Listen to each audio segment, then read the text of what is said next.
তো আপনারা দেখেন এরা কেমন পরিমাণ এই খাবারটা খায়।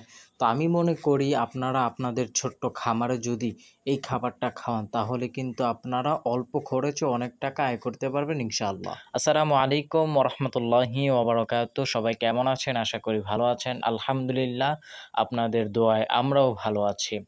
তো আজকে চলে যাচ্ছি আমাদের ক্ষেতের পিছনের সাইডে যেখানে রয়েছে কিছু কচু ক্ষেত।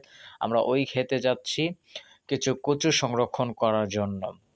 কচুটা হচ্ছে প্রচুর পরিমাণ ভিটামিন। এটা মানুষের খাবারের জন্য যেমন উপকারী তেমনি হাঁস মুরগির জন্য এটা উপকারী। সেজন্য আমরা আজকে চিন্তা করলাম হাঁসের জন্য একটি স্পেশাল খাবার তৈরি করি, সেটি হচ্ছে কচু দিয়ে।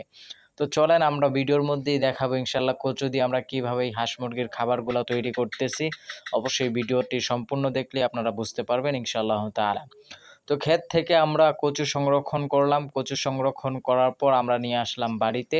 বাড়িতে আনার পর আমরা বটি দিয়ে এগুলাকে কচি করে কাটতেছি। দেখেন আমরা কচু কাটতেছি আর এর মধ্যে আমাদের চীনা হাঁসগুলা হাজির হয়ে গেছে যে এরা খাবারটা খাবে, অথচ কিন্তু এখনো খাবারটা তৈরিই হয় নাই। তো কচু কাটতেছি এর মধ্যে কচুগুলা কাটা হয়ে গেল আলহামদুলিল্লাহ। এর মধ্যে দেখেন আমাদের দেশি মুরগি বলেন এবং দেশি যে ছোট হাঁসগুলা সেগুলো আমাদের সামনে এসে উপস্থিত হয়ে আছে এই খাবারটা খাওয়ার জন্য। তো এরই মধ্যে আমি ভাবলাম এদেরকেও তো একটা কিছু দেওয়াই লাগে, এজন্য এদের জন্য কিছু খুদ, চাউলের খুদ দিয়ে দিলাম। এরা খাচ্ছে। আর কিছু খুদ আমরা ওই কচুর সাথে অ্যাড করব ইনশাআল্লাহ তাআলা। তো কচুর সাথে অ্যাড করলাম। এর মধ্যে দেখি যে আমাদের চীনা হাঁসগুলো এখান থেকেও খাওয়ার চেষ্টা করতেছে। এইদিকে হচ্ছে আমাদের দেশি হাঁসের বাচ্চাগুলো। তো সর্বশেষ সেই কচু এবং চাউলের খুদগুলা আমি একসাথে একত্রিত করে ধুয়ে তারপর হচ্ছে চুলাতে বসায় দিলাম ইনশাআল্লাহ তাআলা। আসলেই মহিলা মানুষের অনেকটা কষ্ট হয় এই লাকড়ি চুলাতে রাঁধতে গিয়ে। তার বাস্তব প্রমাণ আমি নিজেই। আজকে যখন এই লাকড়ি চুলায় রাঁধতে গেলাম, আল্লাহ! আমার তো অবস্থা পুরাই টাইট। এর মধ্যে আমার মা আমাকে কিছু সাহায্য করেছে আলহামদুলিল্লাহ। তো দেখেন কচু এবং এই কি বলে চাউলের খুদগুলো আমরা দিয়ে দিয়েছি আর এপাশে দিয়ে দিয়েছে আমাদের খাবারের জন্য। তো আমাদের প্রায় শেষ হয়ে গিয়েছে কচু সিদ্ধ করা এবং চাউলের খুদগুলো প্রায় হয়ে গেছে আলহামদুলিল্লাহ। এখন আমরা এদের জন্য খাবারটা তৈরি করব ইনশাআল্লাহ। তো এই যে দেখতেই পাচ্ছেন আমি চাউলের খুদ এবং কচুগুলাকে একসাথে মিক্সচার করে নিয়েছি।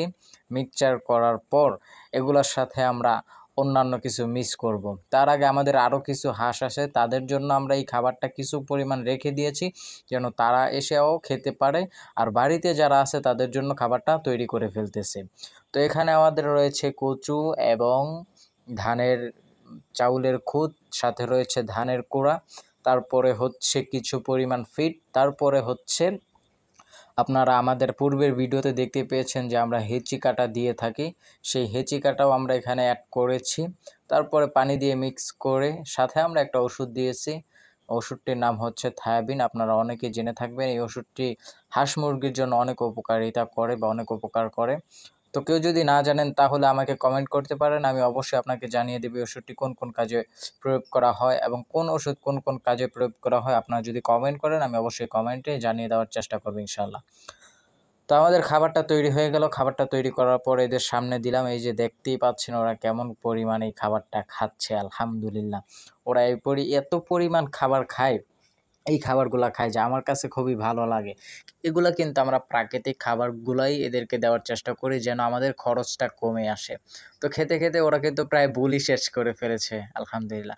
এখন আমাদের কিছু হাঁস যে বললাম যে কিছু হাঁস রাখা আছে ওদেরকে এখন বিচরায় আনতে হবে। ওদেরকে খুঁজে, খুঁজে আনার পর ওদের জন্য আবার খাবারটা তৈরি করে আবার ওদেরকে দিতে হবে। এই যে দেখেন, আপনারা যে শুধু হাঁস পালনে লাভ দেখেন তা কিন্তু নয়। এদেরকে আমার এই ক্ষেতের মাঝখান দিয়ে এদেরকে নিয়ে যেতে হচ্ছে আমাদের বাড়িতে। তো বাড়িতে নিয়ে আসার পর খাবারটা প্রস্তুত করলাম।